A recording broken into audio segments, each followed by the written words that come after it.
我今日一定要拎佢嘅 DNA 攞去驗，但係冇得同我爭身家，嗱聲拎啲 sample 去驗，大把遺產勁 firm 啊！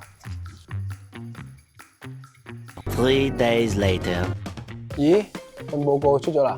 report 出咗啦，唔單止證明咗我阿哥係阿爸親生，我嗰次偷埋優惠價，驗埋其他嘢，點知佢話粒 DNA 壞咗啊！佢話好大機會有遺傳病，我都唔知點算。你係 DNA 嘅修復專家，可唔可以教翻我點樣整翻好佢啊？我哋首先要 clarify 咗一個概念先。人嘅 DNA 包括你同我，每一日都會有損傷。一般細胞新陳代謝、分裂或者唔同嘅環境因素，譬如果你吸入廢氣、曬太陽或者做 X-ray， 都會構成 DNA 損傷，可以導致每個細胞高達100萬嘅 DNA 損傷。DNA 損傷係會令到 DNA 分子結構出現破壞，而當佢修復得唔好嘅時候，就會變成突變。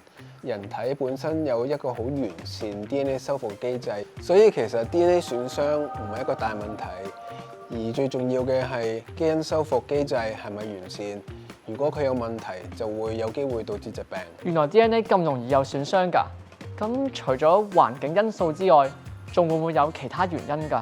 咁其實年紀都會影響我哋嘅基因修復嘅效率。一般後生嘅基因修復會好啲，而年長嘅可能就慢慢會差咗。所以點解一般癌症都會出現喺一啲年長啲嘅人身上？咁如果 DNA 係識修復自己嘅話，咁點解仲會有癌症嘅？其實我哋人體入邊每個細胞都有能力去修復損傷嘅 DNA， 只係當損傷太多、修復唔到或者修復錯咗嘅時候，演變成突變，先至有機會變成癌細胞。萬一細胞分裂真係失咗控，就有機會變成癌細胞，甚至癌症。咁遺傳病呢？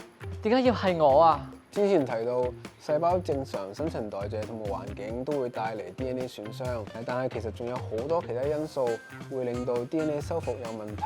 其中一個例子你可能聽過嘅就係 BRCA1 同 BRCA2 其實係 tumor suppressor， 去修復有損傷嘅 DNA 或者阻止細胞不正常咁樣生長。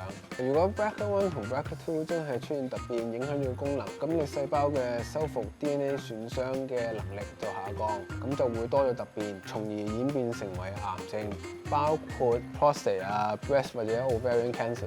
萬一唔好彩喺爸爸媽媽度遺傳到有突變咗 BRCA1 或者 BRCA2， 咁你有癌症嘅機會風險就會高咗。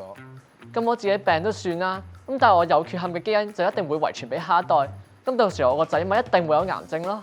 你冷靜啲先，其實遺傳係癌症嘅其中一個 risk factor。不過咧，我要強調嘅係，如果你遺傳咗有缺陷嘅基因嘅時候，都唔代表你100%有癌症嘅，只係代表你嘅風險高咗。因為其實由 DNA 損傷演變成癌症係一個好長嘅 process， 亦都 involve 有好多唔同嘅 factors。咁啲意思即係話我 DNA 出現咗問題，咁我就乜嘢都做唔到咯喎。其實如果你真係知道自己遺傳咗有缺陷嘅基因，其實你可以早啲做檢查，一旦真係唔好彩發現到癌症，咁就可以早期階段接受一啲根治性嘅治療。之前都有一個荷里活影星，因為家族史佢抽查到 BRCA1 真係有突變，佢就選擇咗一個預防性嘅切除手術。吓？要做預防性手術咁激動？但我上網睇咧，瞓覺嘅時候播住高頻音樂，係咪可以幫助 DNA 修復㗎？聽高頻嘅音樂可唔可以幫助 DNA 損傷修復？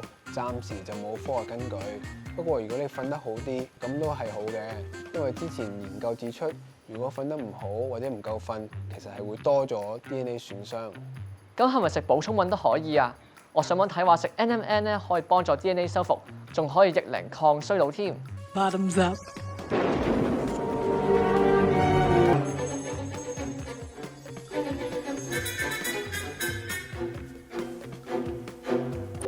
其實 NMN 如果入咗我哋嘅細胞，係會變做 NAD， 而 NAD 係一個對 DNA 損傷修復好重要嘅 cofactor， 所以理論上如果食 NMN 多咗 NAD， 你 DNA 損傷修復嘅 efficiency 咧就會提升。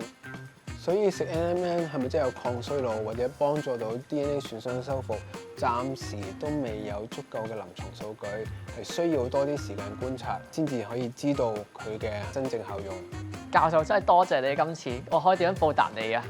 請我飲咖啡啊！誒咁講起咖啡，咁咖啡係咪都可以防止呢一個嘅 DNA 氧化損傷㗎？哦，唔好諗呢啲嘢啦，我哋行啦。